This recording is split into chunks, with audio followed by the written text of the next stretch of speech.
திருவண்ணாமலை இந்த ஸ்தான வரலாறு, ஸ்தானிக வரலாறு இதை பற்றி மொத்தத்தையும் ஆராய்ச்சி பண்ணி என்னுடைய பாட்டனார் முதுபெரும் புலவர் பாண்டுரங்கனார் அவர்கள் கலெக்ட் பண்ணி ஒரு 12 வால்யூமா புத்தகம் எழுதுறதுக்காக டாக்குமெண்ட் பண்ணி வச்சிருந்தாரு. அதுல 2 வால்யூம் பப்ளிஷ் ஆச்சு.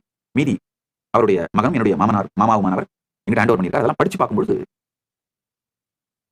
இந்த குலகுரு சிஸ்டம்ல என்ன அருமையான சமூகம்.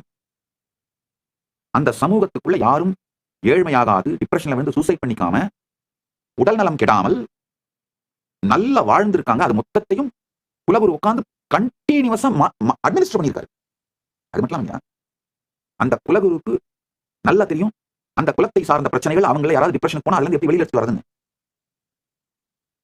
இவர்களை எல்லாம் அழித்து விட்டு எங்கேயோ ஒருத்தர் புக்கை உட்காந்து படிச்சு சைக்காலஜி சைக்கியாட்ரிக்னு படிச்சுட்டு அவங்க வந்து நமக்கு கவுன்சிலிங் கொடுத்தா நம்ம டிப்ரெஷன் வெளியே வந்துருமா?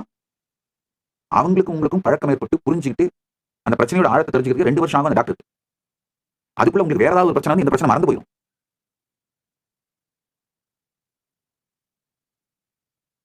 நம்முடைய மிக பெரும் பிரச்சனைகளான லார்ஜ் நம்பர் ஆஃப் வழக்குகள் கோர்ட்ல தேங்கி போயிருக்கிறது.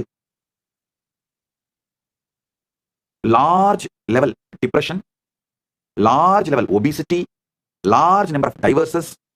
இந்த எல்லா பிரச்சனைகளுக்கும் ஒரே காரணம் குலகுரு வழக்கு முறை, குலகுரு வாழ்க்கை முறை அழிக்கப்பட்டது, குலகுருக்கள் சிதைக்கப்பட்டது, குலகுரு பீடங்கள் கொல்லப்பட்டது.